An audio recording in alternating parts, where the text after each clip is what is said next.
لیکن اللہ تعالیٰ نے انسان کی صلاحیتیں محدود رکھی ہیں. پیسے سے ساری چیزیں حاصل نہیں ہوتی. پیسے سے ساری چیزیں حاصل ہوتی ہیں تو بہت سے پیسے والے لوگ, ان کو مٹھائی سے پرہیز نہ ہوتا. کیا خیال ہے؟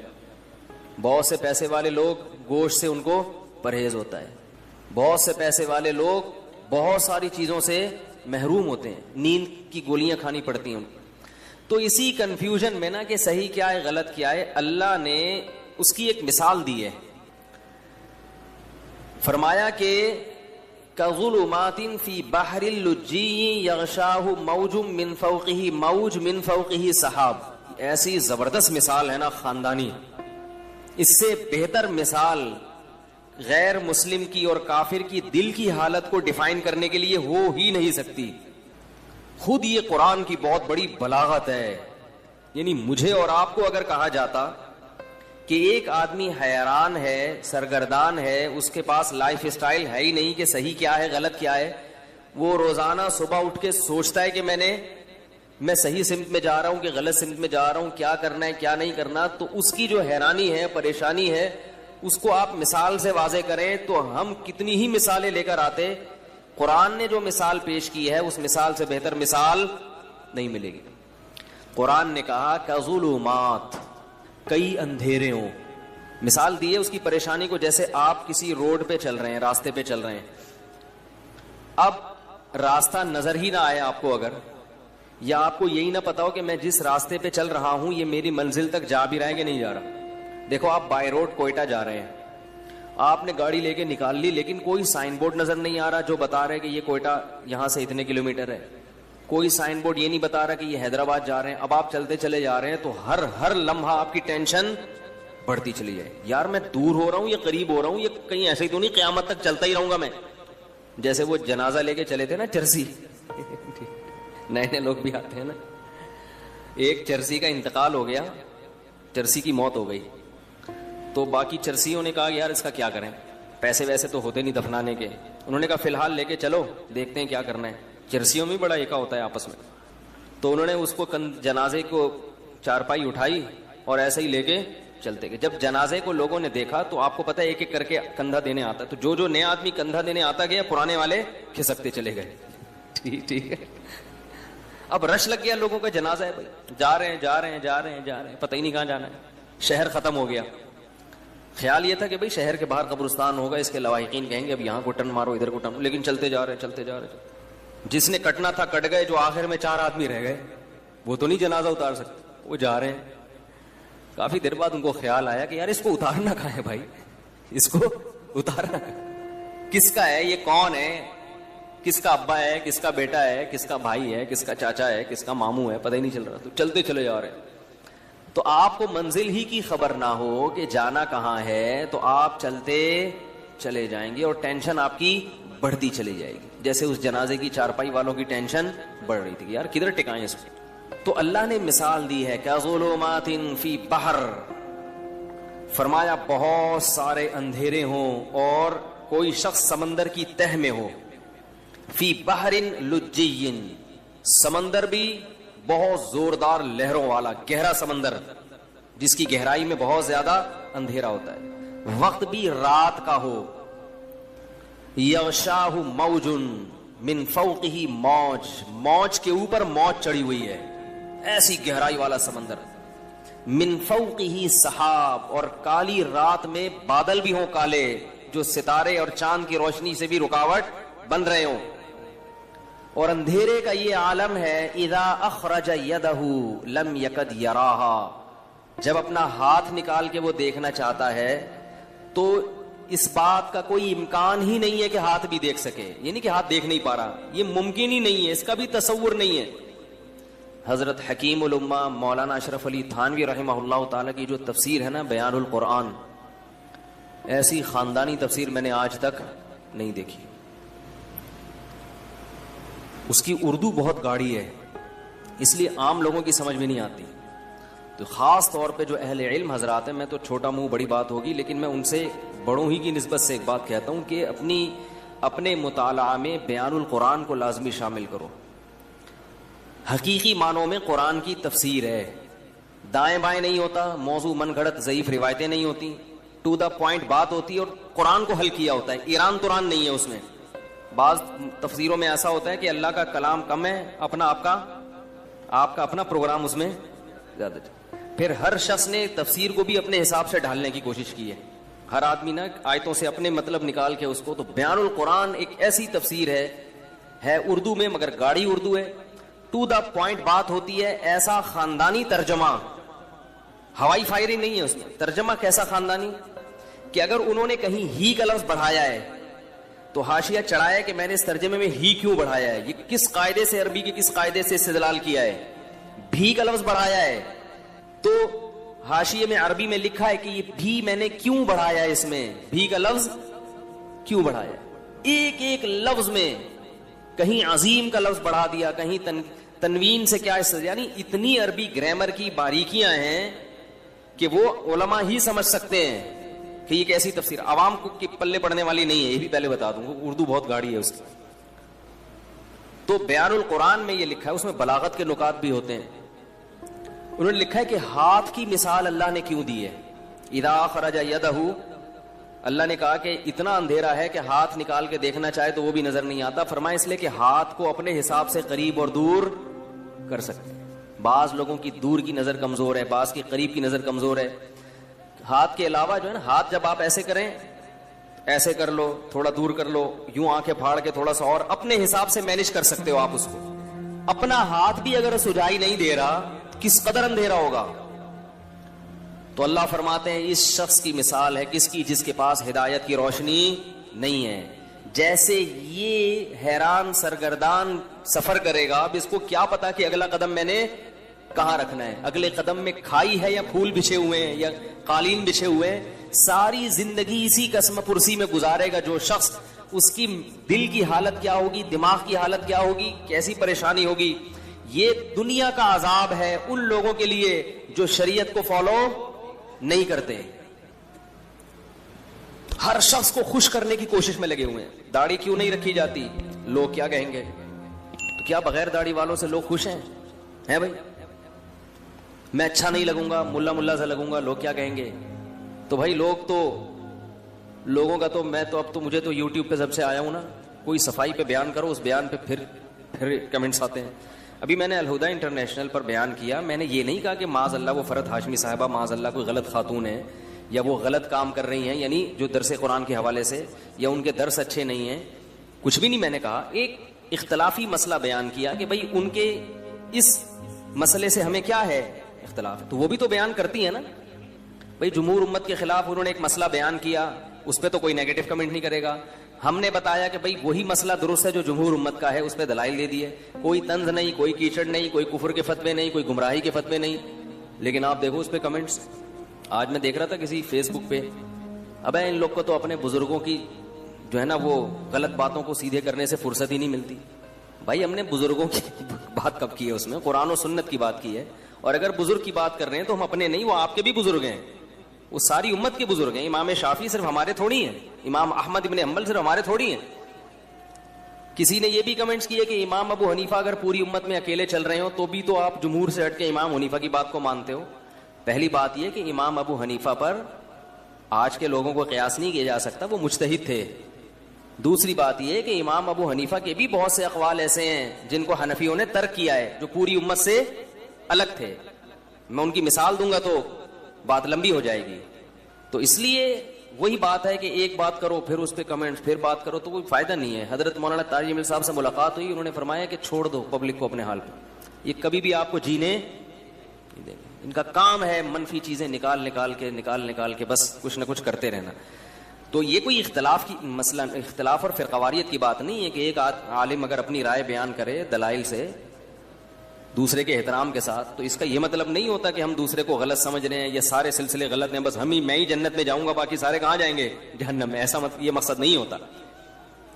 تو خیر, تو اللہ تعالیٰ نے یعنی دنیا میں سزا کیا دی ہے. میں یہ عرض کر رہا تھا کہ ہم دنیا کو خوش کرنے کے لیے کام کرتے ہیں مگر دنیا خوش. ایک اور چھوٹی سی بات کر دوں, بات چل پڑی ہے. کسی نے ابھی یہ بھی کہا کہ یہ مفتی طارق صاحب جو ہیں کروڑوں روپے کما رہے ہیں یوٹیوب سے. یہ کیا کر رہے ہیں, ایک دھیلا بھی نہیں کما رہا, ایک سکہ رائج الوقت بھی نہیں کما رہا. نہیں آ رہی بات؟ میرا جو اپنا چینل ہے وہ بھی ابھی تک ہم نے رجسٹرڈ نہیں کیا, اور میرے بیانات سے لوگ کروڑوں روپے کما چکے ہیں جن پر میں نے کوئی پابندی نہیں لگائی اور ان سے 1 روپیہ بھی نہیں مانگا. یہ اتنا بڑا ظرف مولویوں ہی کا ہوتا ہے سمجھ رہے ہیں. حالانکہ میں اگر ان سے کہوں کہ آپ 80% مجھے دیں گے, 20% آپ رکھیں گے, تو ان کو ماننا پڑے گا یہ, اور وہ پھر بھی مجبور ہوں گے کیونکہ وہ میرے بیانات سے اتنے پیسے کما رہے ہیں. نہیں آ رہی میرا خیال ہے بات؟ پھر بھی نہیں میں کہتا ان سے, مجھے غیر اخلاقی حرکت لگتی ہے. ٹھیک ہے یار, کمانے دو, بیان تو پھیلا رہے ہیں نا, تبلیغ تو ہو رہی ہے, لیکن اس کے کچھ نقصانات سامنے آئے ہیں. تو ان نقصانات کو کنٹرول کرنے کے لیے پھر ہم ابھی اس کو اپنے چینل کو رجسٹرڈ کروا رہے ہیں. تو اس پہ بھی چونکہ اس لیے کہہ رہا ہوں کہ جب رجسٹرڈ نہیں ہے تو کروڑوں روپے کے تانے سننے کو مل رہے ہیں, رجسٹرڈ ہوگا تو پھر کیا ہوگا. اور یوٹیوب کے ذریعے اگر کوئی عالم پیسے کماتا ہے تو بالکل حلال ہے, اس میں کوئی پابندی بولو بھائی نہیں ہے. اگر میں بھی کمانا شروع کر دوں تو مجھے بھی اس پہ پھر صفائی پیش کرنے کی ضرورت نہیں رہے گی, جائز ہے بالکل یہ.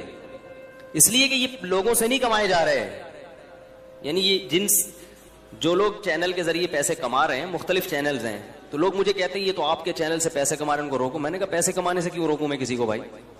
وہ پبلک سے پیسے کما رہے ہوتے ہیں نا, کہ مفتی صاحب کا بیان جب دیں گے آپ کو, جب 50 روپے کا ایک بیان, تو یہ غلط ہوتا ہے یار, نصیحت کی بات ہے. وہ گوگل سے کما رہے ہیں کیونکہ گوگل بھی فری میں, گوگل خود کما رہا ہے. تو جو آدمی کما رہا ہو نا اس کو نچوڑنا چاہیے, بتا رہا ہوں ٹھیک ٹھیک.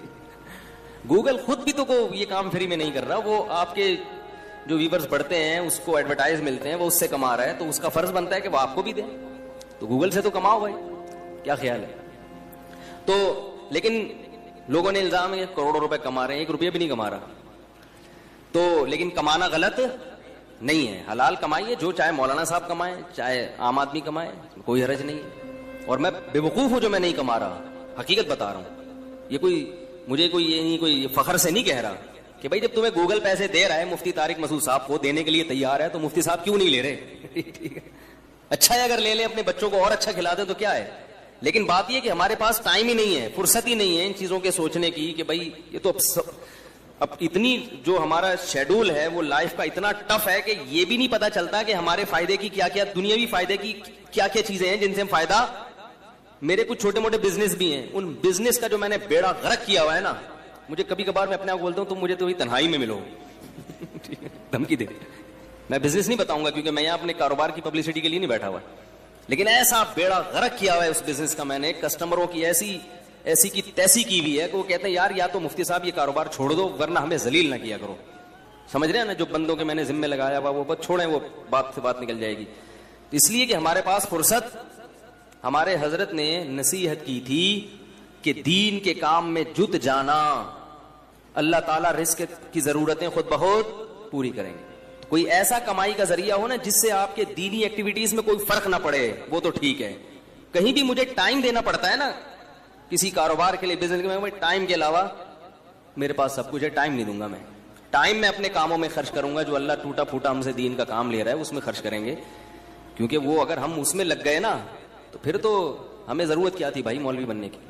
خیر, تو طنز, اعتراض, پتہ نہیں نیگیٹو باتیں, کوئی یا رسول اللہ پہ کلپ, کوئی فلانے پہ کلپ, صفائیاں پیش کر کے تھک گئے بھائی. ہم ان کو کافر نہیں کہتے, اللہ کے بندو, ان کے پیچھے نماز, اس کے پیچھے زکوٰۃ, اس کے پیچھے روزہ, یہی چل رہا ہے. تو وہی حضرت کی بات یاد آتی ہے, بھائی کام میں لگے رہو.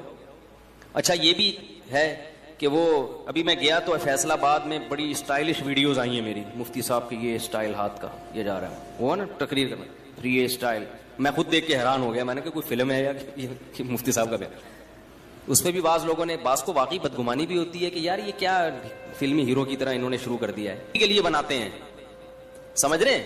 اب مفتی صاحب کو کہیں گھوڑے پہ بیٹھے ہوئے دیکھ لیا, ابھی میں جھنگ گیا تھا, 2 گھنٹے گھوڑ سواری کی الحمدللہ, 10 کلومیٹر گھوڑے پہ چلاؤں میں, بہت سختی سے منع کیا. کسی نے ویڈیو اپلوڈ فل اسپیڈ میں بھگایا ہے, وہ جو ایبٹ آباد والا ہے نا سلو موشن, وہ نہیں, خاندانی بھگایا گھوڑا, ایسی اسپیڈ میں گھوڑ سواری. بہت شوق ہے مجھے, ویڈیو اپلوڈ کرنے سے منع کیا سختی سے, کسی نے نہیں کرنی, کیونکہ کوئی فلم کے ہیرو تھوڑی ہیں ہم کو مفتی صاحب یہ اسٹائل میں آ رہے ہیں, اب گھوڑے پہ یوں کر کے بیٹھے ہوئے ہیں. لیکن پھر بھی لوگ اپنے چینل کی پبلسٹی کے لیے کیا کرتے ہیں, بولو بھائی اپلوڈ کر دو. البتہ بعض مرتبہ میں خود اپلوڈ ہونے دیتا ہوں تاکہ لوگوں کے بعض ویڈیوز ایسی ہیں تاکہ لوگوں کے ذہنوں میں جو مولویوں کا غلط تصور بیٹھ گیا ہے نا یا دینداروں کا وہ تصور نکلے. سمجھ رہے ہیں؟ وہ سمجھتے ہیں کہ بس یہ دلہن کی طرح مسجد میں آئے ایسے 4 آدمی ان کو پکڑ کے لے کے جائیں اور خراما یہ نہ چل سکتے ہیں نہ دوڑ سکتے ہیں نہ گھڑ سواری. اس سے نوجوان لوگوں کو تبلیغ بھی مقصد ہوتی ہے کہ ایسی پازیٹیو ایکٹیویٹیز میں اپنے اوقات کو بولو بھائی صرف کرو, گھڑ سواری کرو, سوئمنگ کرو. دیکھو مفتی صاحب مولوی ہو کے گھوڑے پہ دوڑ رہے ہیں کمبخت. مائیں بچوں کو تانے دیں, وہ دیکھو مولوی ہیں, وہ مولوی ہو کے گھڑ سواری کو, ان کے بچے دیکھو کتنے ہیں ماشاءاللہ, وہ اتنے بچوں کے باپ ہو کے گھوڑے پہ دوڑ رہے. تو کمبخت 18-19 سال کا, تجھے صوفے سے اٹھ نہیں سکتا تو اپنے سہارے پہ. پولیس بلوانی پڑتی ہے تجھے دھکے لگانے کے لیے. تو تھوڑی غیرت دلائیں مائیں اپنے بچوں کو, باپ اپنے بیٹوں کو. یہ بھی ہمارے دین کا حصہ ہے. تو اس لیے جو یہی ہے کہ وہ چلتا رہے گا یہ سارا سیٹ اپ. تو خیر, تو اللہ تعالیٰ نے کیا مثال دی, ہمیں یس کر رہا تھا کہ ہم بھی کیا کرتے ہیں. کافر تو مکمل کنفیوز ہوتا ہے, مسلمان آدھا تیتر آدھا بٹیر. وہ کلمہ تو پڑھ لیتا ہے, جنت جہنم پہ یقین بھی کر لیتا ہے, لیکن آدھی شریعت کو فالو کرتا ہے. اتوار کو بیان سننے آ جائے گا, جمعے کا بیان سن لے گا, لیکن بہت ساری چیزوں میں کیا کرے گا, یار نہیں یار یہ بیوی ناراض ہو جائے گی, یار یہ تو ابا, یہ تو دوست بولیں گے یار تم تو پروفیشنل مولوی لگ رہے ہو بالکل ہی, یار تم تو بالکل ہی یار یعنی عجیب سے ہو گئے ہو. اس طرح کی باتیں لوگ کرتے ہیں. تو ایسے لوگ یہ سمجھتے ہیں کہ ہم لوگوں کو خوش کر کے سکون کی زندگی گزاریں گے, حالانکہ وہ سکون کی زندگی نہیں گزار سکتے. کیوں؟ قرآن نے اس کو بڑا اچھی مثال سے سمجھایا ہے.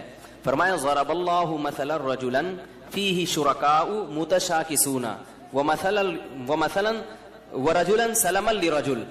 فرمایا بتاؤ ایک آدمی ایسا ہے جس کے کئی آقا ہوں, کئی محبوب ہوں, اور وہ کئی محبوب بھی ایسے ہیں جن کے مزاجوں میں آپس میں بڑا اختلاف ہو.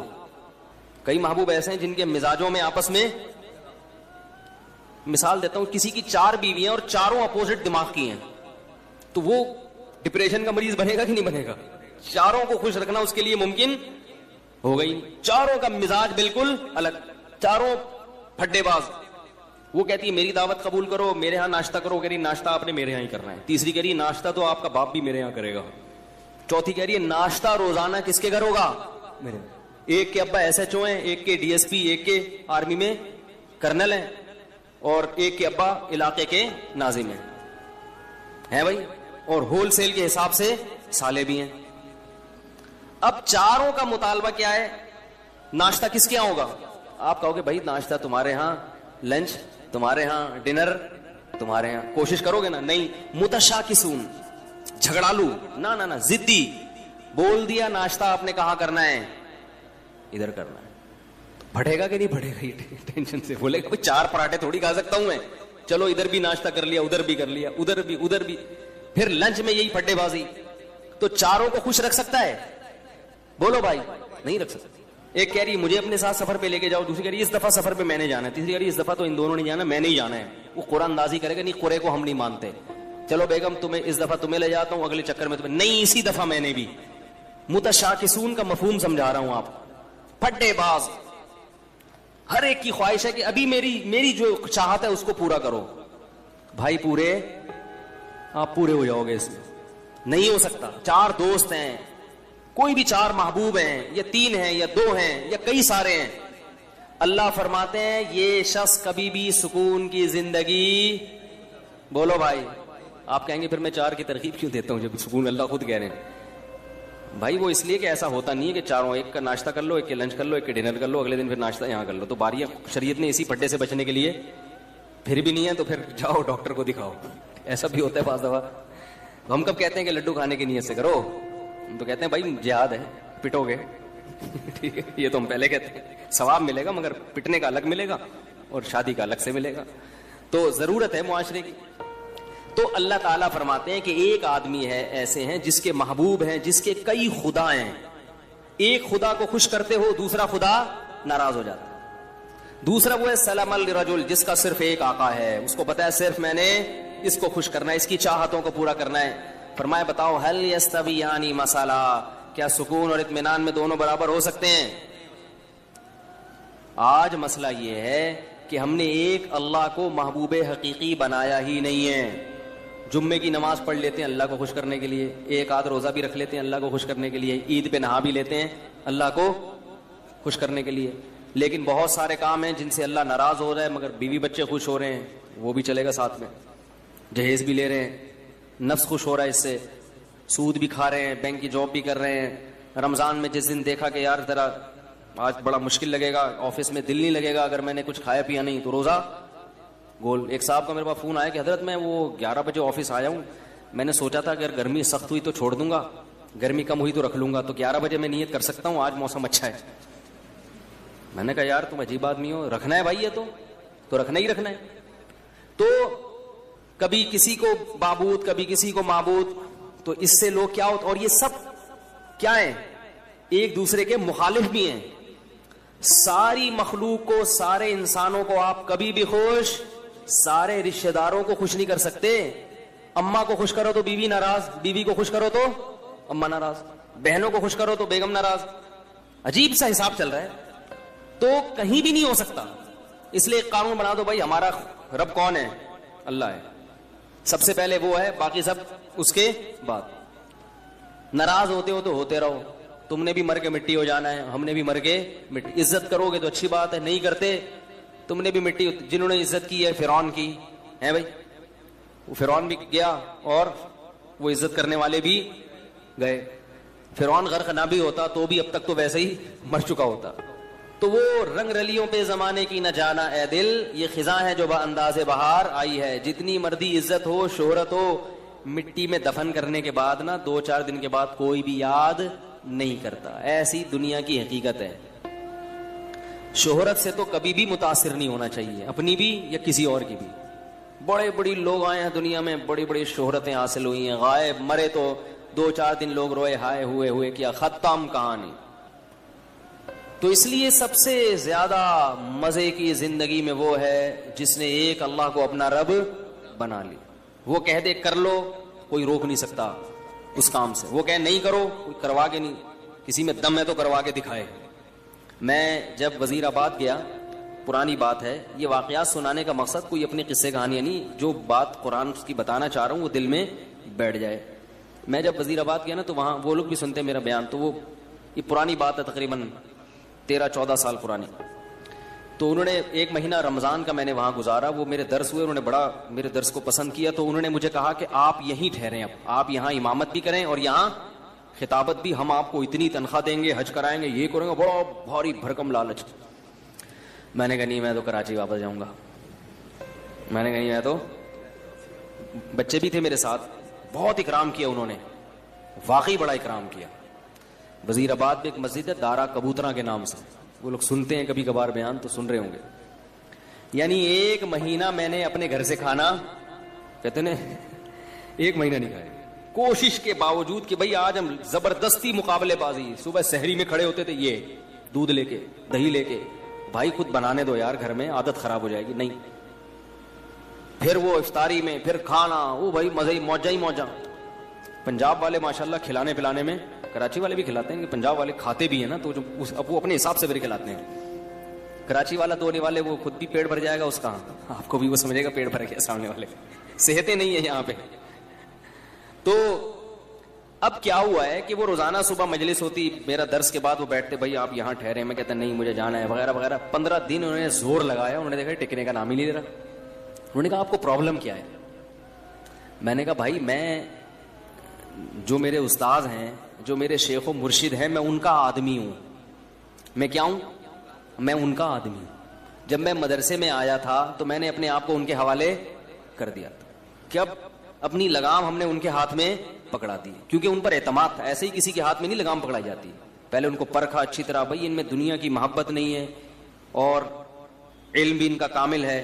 تو اب ہم بچے ہیں, ہم بجائے اس کے کہ اپنی زندگی کو خود متعین کریں, کسی بڑے کے حوالے کر دو. انہوں نے ہمیں پڑھایا, انہوں نے ہمیں لکھایا. یہ سارا علم جو ہم یہاں آ کے آپ کے خیال کے مطابق موتی بکھیر رہے ہیں, سب ان کی محنت ہے. اب ہمیں پیسوں کی آفر آ رہی ہے تو ہم ان کو ٹاٹا کر کے چلے جائیں, ایسا نہیں ہوگا. تو میں نے کہا کہ ان کو لیٹر لکھیں, وہ اگر مجھے کہیں گے نا کہ یہیں ٹھہرو, تو آپ مجھے یہاں سے بھگا کے دکھاؤ. پھر ٹھیک ہے. اگر وہ مجھے کہتے ہیں کہ یہ مسجد سے جانا نہیں, تو میں نے کہا پھر آپ مجھے یہاں سے بھگا کے دکھاؤ. اور اگر وہ کہتے ہیں کہ یہاں نہیں رہنا, میں نے کہا آپ زنجیریں باندھ لو, مجھے جیسے موقع ملے گا میں وہ کاٹ کے بھاگ جاؤں گا. بے لگام اونٹ جو ہوتا ہے نا, شتر بے مہار, کبھی ادھر بھاگ رہا ہے کبھی ادھر بھاگ رہا ہے, وہ کسی کام کا نہیں ہوتا. جڑے پہلے مرکز متعین کرنے میں ٹائم لگا ہے. ایسا نہیں کہ کسی پہ بھی اعتماد کر کے اپنی زندگی کی لگام اس کے ہاتھ میں دے دی, ایسا نہیں ہے. پرکھنا پڑتا ہے, جانچنا پڑتا ہے. میں نے کہا ہمیں اپنے بڑوں پر الحمدللہ بھرپور اعتماد ہے. 8-10 سال ان کی صحبت میں ہم نے گزارے ہیں. میرا یہ خیال ہے کہ مجھے ان سے زیادہ بہترین لوگ اس دنیا میں مل ہی نہیں سکتے تھے. اللہ نے پتہ نہیں والدین کی کون سی نیکی قبول کی, ایسے لوگوں کے پاس ہمیں پہنچا دی. تو اس کی برکتیں ہیں, اللہ تعالیٰ ٹوٹا پھوٹا کام لے رہا ہے. تو اس سے دیکھو یہ فائدہ کیا ہوا مجھے کہ خیالات منتشر نہیں ہو رہے, سکون آ گیا طبیعت میں. بھائی وہ کہیں گے تو کر لیں گے, نہیں کہیں گے تو نہیں کریں گے. ورنہ انسان میں نے ایسے لوگوں کو بھی دیکھا, علماء کو بھی, جو پریشان کہ کیا کریں, اب ان کی زندگی بھی کس میں گزر رہی ہے, پریشان. پھر پیسے کی محبت آ جاتی ہے, یار دین کے تو یہ والے, اس میں پیسہ زیادہ تو ادھر چلو. جب پیسے کی طرف آئے تو پھر پیسہ اصل مقصد بن گیا, تباہ ہو گئے. تو ہمیشہ انسان کی سکون کس میں ہے کہ وہ اس کو یہ پتا ہو کہ میں نے کس ٹریک پر زندگی گزارنی ہے. اس میں سکون ہے انسان کی طبیعت میں, آرام سے سکون سے. اکابر پرستی الگ چیز ہے.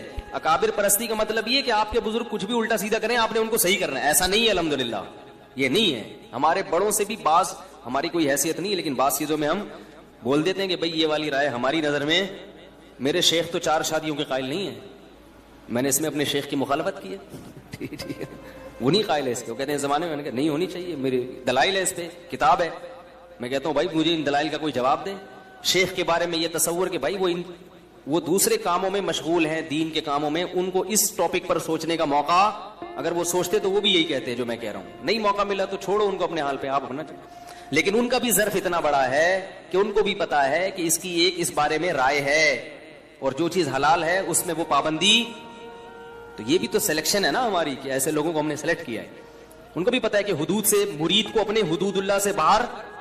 بعض شیخ کیا کرتے ہیں, مرید نے شادی کی خانقاہ سے کک آؤٹ, یا مرید نے کوئی ٹوپی ٹرینڈ نہیں کروائی تو خانقاہ سے کک آؤٹ. تو بھائی یہ ٹرینڈ وینڈ یہ جو شریعت تھوڑی ہے, یہ تو حدود اللہ پر قائم. خیر, تو سکون کس میں ہے؟ سکون ایک کو بڑا بنانے میں, اور وہ اصل کون ہے؟ اللہ. اس کو بڑا بنا لو, زندگی خدا کی قسم بڑی مزے کی گزرے گی. حضرت معاویہ رضی اللہ تعالی عنہ نے حضرت عائشہ رضی اللہ تعالی عنہ کو خط لکھا کہ اے, یعنی اپنی ماں کہہ کے خطاب کیا کہ آپ مجھے کوئی نصیحت کریں. حضرت عائشہ تو حضرت معاویہ سے عمر میں بہت چھوٹی تھی, مگر جانتے تھے کہ پیغمبر کی زوجہ ہیں اور ہماری ماں ہیں, تو ان سے نصیحت لے رہے ہیں. فرمایا نصیحت مختصر ہو, جامع ہو, مختصر ہو. حضرت عائشہ نے نصیحت کی کہ جو لوگوں کو خوش کرنے کے لیے اللہ کو ناراض کرتا ہے, اللہ اس کو لوگوں کے حوالے کر دیتے ہیں, اور پھر لوگ بھی اس سے خوش نہیں ہوتے. اور لوگوں کی ناراضی کی پرواہ کیے بغیر اللہ کی رضا میں لگا رہے تو لوگ بھی کیا ہو جاتے ہیں, بالآخر خوش ہو جاتے ہیں. اس طرح کا مفہوم ہے, پورے الفاظ نہیں ہے یہ. تو ایک کو اگر اللہ خدا بنا لیا جائے نا, بس وہی ہے, تو سب سے پہلا فائدہ کیا ہوتا ہے زندگی میں؟ سکون. آپ کو منزل کا پتہ چل جاتا ہے. تو اس لیے میں اتنی لمبی تقریر کر رہا ہوں کہ دیکھو بھائی, یہ جو فرائض و واجبات ہیں اس میں ہمارے پاس آپشن نہیں ہے. رمضان کے روزے صرف مسافر چھوڑ سکتا ہے اور بیمار, ان 2 کے علاوہ کوئی بھی روزہ نہیں چھوڑ سکتا. اور سفر میں بھی اگر تکلیف اور مشقت نہ ہو تو روزہ رکھنا افضل ہے تاکہ رمضان کی فضیلت حاصل ہو. وہ جو حدیث میں آتا ہے لیس من البر الصیام فی السفر, سفر میں روزہ نیکی نہیں ہے, وہ اس سے وہ سفر مراد ہے جس میں تکلیف ہو, مشقت ہو. آج کل جہازوں کے سفر ہیں, ٹرینوں کے سفر ہیں, بسوں کے سفر ہیں, بہت آرام سے روزہ رکھ سکتے ہیں, نہیں چھوڑنا چاہیے, اس میں فضیلت سے محروم ہو جائیں گے رمضان کی. تو اس لیے پہلا تو یہ کام کرنا ہے کہ ہمت کرنی ہے, کسی نے بھی ایک بھی روزہ قضا, بولو بھائی. اس کے آخرت کے فائدے تو بہت ہیں جو آپ علماء سے سنتے رہتے ہیں, میں کچھ دنیا کے فائدے آپ کو بتا دیتا ہوں. آخرت کے فائدے تو بہت ہیں نا, وہ تو آپ کو خود محسوس ہوگا جب روزہ رکھتے ہیں. رمضان کے آخری عشرے میں دل نرم ہو جاتا ہے. اللہ نے روزے دار کا جو بھوکا پیاسا رہتا ہے نا, اس کے لیے جنت میں الگ دروازے بنائے ہیں. اور ان کے نام کیسے رکھے ہیں؟ ریان، سیراب کرنے والا، کیونکہ اس نے اللہ کی خاطر پیاس برداشت کی، اللہ اس کو اپنی دست رحمت سے سیراب کریں گے الگ سے. اور یہ عبادت مسلمانوں کے علاوہ کسی اور کے پاس نہیں. کہیں آپ نے دنیا میں سنا کہ فلاں قوم کے ہندوؤں کے روزے آئے ہوئے سارے ہندو بھوکے پیاسے؟ کہیں بھی نہیں. وہ رکھتے ہوں گے شاید کوئی ان کے پنڈت رکھ لیتے ہو. نہ سکھوں میں نہیں. مسلمانوں کا جیسے ہی رمضان آتا ہے پوری دنیا میں ایک بہاریں چھا جاتی ہے. یہ اس کی علامت ہے کہ اسلام زندہ اور جیتا جاگتا مذہب ہے، زندہ مذہب ہے، تھکا ہوا مرا ہوا بیمار مذہب نہیں ہے. پوری دنیا میں ہلچل مچ جاتی ہے. جو روزے نہیں بھی رکھتے نا وہ تھوڑے سے ٹریک پہ وہ بھی کم از کم افطاری میں تو بیٹھ ہی جاتے ہیں وہ بھی. یہ اللہ کی بڑی رحمت ہے. ٹھیک ہے، یعنی اثر تو ان کی زندگی میں ہی پڑتا ہے نا، ان کی بھی کھانے پینے کی ٹائمنگ تھوڑی سی چینج ہو جاتی ہے. تو روزے کے اخروی فائدے کیا ہیں وہ تو ایک الگ بات ہے.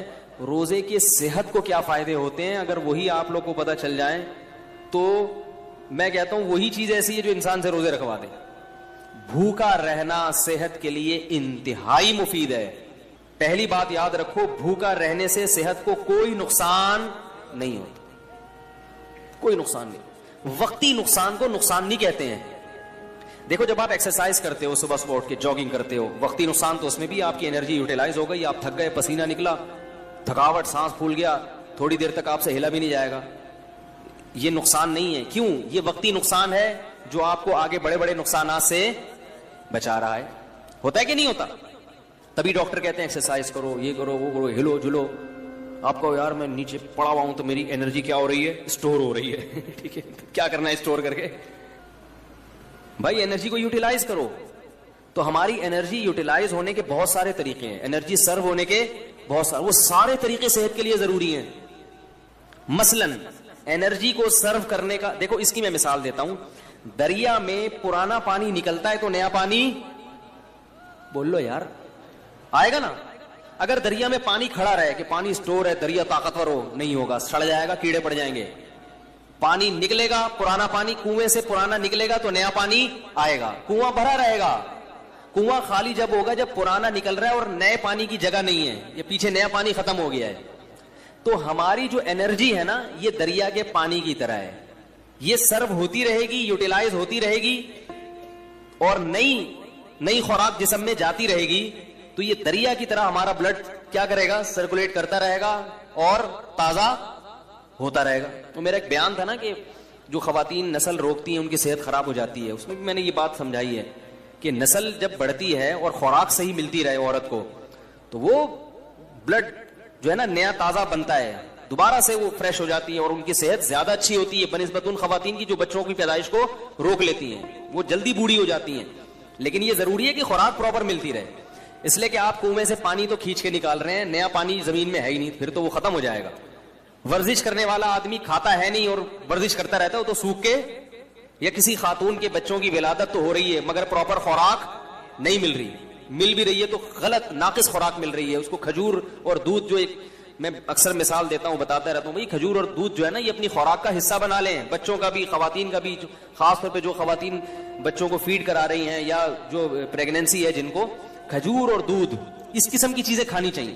نبی صلی اللہ علیہ وسلم نے کھجور کو پاکیزہ پھل قرار دیا ہے. پاکیزہ کا مطلب کیا ہے؟ یہ بادی نہیں ہے، اس سے خراب خون پیدا نہیں ہوتا، اچھا صالح خون پیدا ہوتا ہے اس سے، پیغمبروں کی خوراک ہے. تو اب میں یہ عرض کر رہا تھا کہ ہماری انرجی جو سرو ہوتی ہے اس کے بہت سارے اللہ نے طریقے رکھے جو سارے ضروری ہیں. ایک طریقہ یہ کہ آپ ورزش کریں، اس سے انرجی. ایک طریقہ یہ جسم سے پسینہ نکلے. ایک طریقہ یہ ہے کہ آپ جو ہے عورت کے لیے جیسے بچے کو فیڈ کرائے، اس سے بھی انرجی سرو ہوتی ہے. اس کی نکاح کے بعد انسان کی انرجی زیادہ خرچ ہوتی ہے. تو یہ سارے طریقے، اس طرح ہجامہ جو کرایا جاتا ہے، خون نکالا جاتا ہے، اس سے بھی آپ کی صحت. بھائی آپ ویسے کسی کو خون دیں، سب ڈاکٹر کہتے ہیں خون دینے سے صحت خراب نہیں ہوتی، بلکہ میں ایسے لوگوں کو جانتا ہوں ہر 6 مہینے میں خون دے رہے ہیں اور 10 سال سے ان کو کوئی بیماری نہیں ہوئی ہے. ہر 6 مہینے میں خون دے دیتے ہیں کیونکہ پرانا خون نکلتا ہے، نیا بنتا ہے، تو بیماریوں کو ڈیرا جمانے کا موقع ملتا ہی نہیں ہے. اسی طرح یاد رکھیں کہ کچھ وقت کے لیے سپلائی کو روک لینا، خوراک کی سپلائی کو روک لینا، تاکہ میدا جو ہے نا، میدا اور ہماری باڈی وہ جتنے ہمارے جسم میں فاسد مادے ہیں ان کو استعمال کر کے کام میں لے آئے, کچرا جل جائے, سمجھ آئی, تاکہ بیماری کے جتنے امکانات تھے وہ سارے امکانات کیا ہو جائے, ختم ہو جائیں. تو یہ بھی ہماری صحت کے لیے اتنا ہی ضروری جتنا ایکسرسائز کرنا ضروری ہے. اف کیسے سمجھائیں یار, ہے نا کئی ہفتوں. تو کیا ہوتا ہے, ہم جب کھا رہے ہیں, پراٹھے بھی کھا رہے ہیں اور پتہ نہیں کیا کیا کھا رہے ہیں, جائیدادیں بھی کھا رہے ہیں, بہن کی وراثت بھی کھا رہے ہیں, بیوی کا مہر بھی کھا لیا, رشوت بھی کھا لی, اور کیا کیا کھا لیا. اب وہ تمام چیزیں ہماری ایکسرسائز سے یوٹیلائز نہیں ہوتی. یہ غلط فہمی ہے, ایکسرسائز ہر چیز کا آخری حل نہیں ہے, پھر بھی وہ کہیں نہ کہیں کونے کھانچوں میں رہ جاتے ہیں. اب میں دیکھو میڈیکل سائنس کی زبان نہیں استعمال کروں گا کیونکہ میں ڈاکٹر نہیں ہوں. بعض لوگ کہتے ہیں ڈاکٹروں کی جگہ آ کے نا بڑے پنٹر گیری کر رہے ہیں, ان کو کیا پتا. تو میں تو اپنی زبان میں آپ کو سمجھاؤں گا نا, یا جو بالکل سادہ زبان میں, کیونکہ میں ڈاکٹر تھوڑی ہوں. لیکن یہ صحت کے بنیادی اصول ہیں اور یہ ڈاکٹر بھی کہتے ہیں. آپ سرچ کرو, آپ کو پتا چلے گا. جو گوروں کی بنائی ہوئی ویب سائٹس ہیں ان میں آپ جاؤ جو آتھینٹک ہیں, وہ بھی اس بات کا اقرار کرتے ہیں کہ روزہ رکھنا انسان کی صحت کے لیے انتہائی ضروری. آپ کو پتا ہے گورے اس پر آ رہے ہیں کہ ہفتے میں 5 دن کھاؤ, 2 دن فاسٹنگ. یہ بالکل اسلام ہے. نبی صلی اللہ علیہ وسلم نے ہفتے میں 2 دن روزہ رکھنے کا حکم دیا, سنت ہے, پیر اور جمعرات کا روزہ. گورے بھی یہ تحقیق کر رہے ہیں کہ 5 دن کھاؤ, 2 دن بولو بھائی ناغا کرو.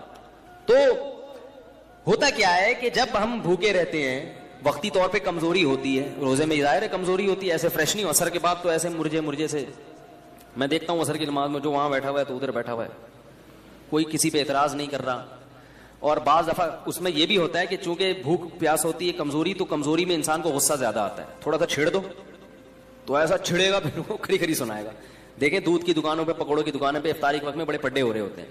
تو ہوتا کیا ہے, وقتی نقصان ہوتا ہے کہ کمزوری ہوتی ہے جسم میں, لیکن ہماری باڈی وہ سارے غلیظ مادے آہستہ آہستہ کھانا شروع کر دیتی, نتھر جاتا ہے جسم. 1 مہینے تک یہ پروسیس جب ہوتا ہے, اس کا سب سے بڑا فائدہ کیا ہوتا ہے, آپ کینسر کی بیماری کو کئی کلومیٹر دور دھکیل دیتے ہیں. کینسر ہے کیا, یہ جو فاضل مادے ہیں نا جسم میں, جو ہماری سیلز کی جو نیچرل ٹوٹ پھوٹ نہیں ہوتی, پھر یہ کہیں سے ادھر سے پھوڑا بن کے نکلا.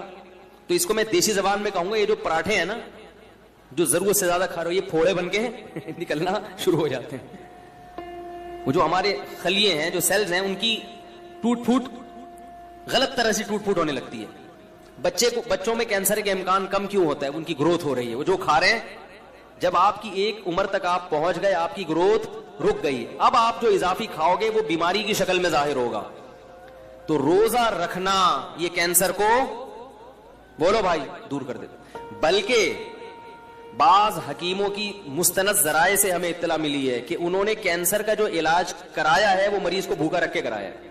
ایسے بھی کینسر کے مریض لا علاج مرض, جن کو بڑے بڑے ہسپتالوں نے کہہ دیا کہ یہ ٹھیک نہیں ہو سکتے, ان کو قبلہ حکیم نے کیا کیا, کھانا پینا چھوڑ دو اس کا. وہ ایسا بیچارہ سوکھ کے ہڈیوں کا ڈھانچہ, جب دیکھتے نا کہ مر رہا ہے تو 2 قطرے ٹپکا دیے گلوکوز کے, بس مرے نہیں. اس سے کیا فائدہ ہوا ہے کہ وہ جو کینسر کے جراثیم تھے نا, وہ بھی آہستہ آہستہ, بھائی ان کو بھی تو یہ پراٹھوں سے ہی وہ بھی تو یہی برگر پیزا جا رہا ہے نا, وہ بھی تو یہی کھاتے ہیں, ان کو بھی خوراک بولو بھائی نہیں ملی, وہ بھی کمزور ہو کے مر گئے. اور جب دیکھا ہے کہ قبلہ حکیم نے کہ یہ بالکل مر گئے ہیں, اب اس کو کھلانا شروع کر دیا. یہ علاج ہوا کرتا تھا پہلے زمانے میں کینسر کا, لیکن یہ بڑا خطرناک ہے, اس میں حضرت جی بھی ٹہل سکتے ہیں جراثیم کے ساتھ. خود یہ جو اتنا بڑا جرثوم ہے یہ بھی چلا گیا دنیا سے, لیکن اس طرح کئی لوگوں کا علاج ہوا ہے. تو اس اسٹیج پہ پہنچنے سے پہلے اگر انسان اپنے آپ کو بھوکا رکھنے کا عادی بنا لے تو اچھا نہیں ہے, کیا خیال ہے؟ تو یہ بہت مفید ہے صحت کے لیے. اور گرمیوں کے روزے زیادہ مفید ہیں کیونکہ اس میں پسینہ نکلتا ہے, پیاس کی شدت بڑھتی ہے, اس میں وہ روزے کے مقاصد جلدی حاصل ہوتے ہیں بنسبت سردیوں کے. یہ آپ کو جسمانی فائدہ ہوتا ہے. ایک جسمانی فائدہ آپ کو کیا ہوتا ہے, ایک اور, آپ میں قوت برداشت بڑھتی ہے. جو کھانے پینے والا آدمی ہے نا, ہر وقت اس کو کچھ نہ کچھ چاہیے, ورنہ اس کا دل نہیں لگتا. جب آپ کئی گھنٹوں بھوکے رہتے ہیں تو آپ بھوکے رہ کے بھی کام کرنے کے عادی ہو جاتے ہیں. اس کا فائدہ کیا ہوگا کہ آپ اس عادت کو مینٹین رکھ سکتے ہیں پھر پورے سال, کہ یار میں رمضان میں اتنا تھوڑا کھا کے اتنا اچھا چلا ہوں, تو اب میں دوپہر کھانا تھوڑا کھا کے کیوں نہیں چل سکتا. تو پورے سال پھر آپ کم کھانے پہ گزارا کر سکتے ہیں. اور اگر کم کھانے پہ آ گئے تو بیماریاں ویسے ہی, سارے مسائل ہی زیادہ. کینسر کے ایک بہت بڑے اسپیشلسٹ آئے تھے میرے پاس, الحمدللہ ہر قسم کا طبقہ ہوتا ہے, شاید بیان بھی سن رہے ہو وہ,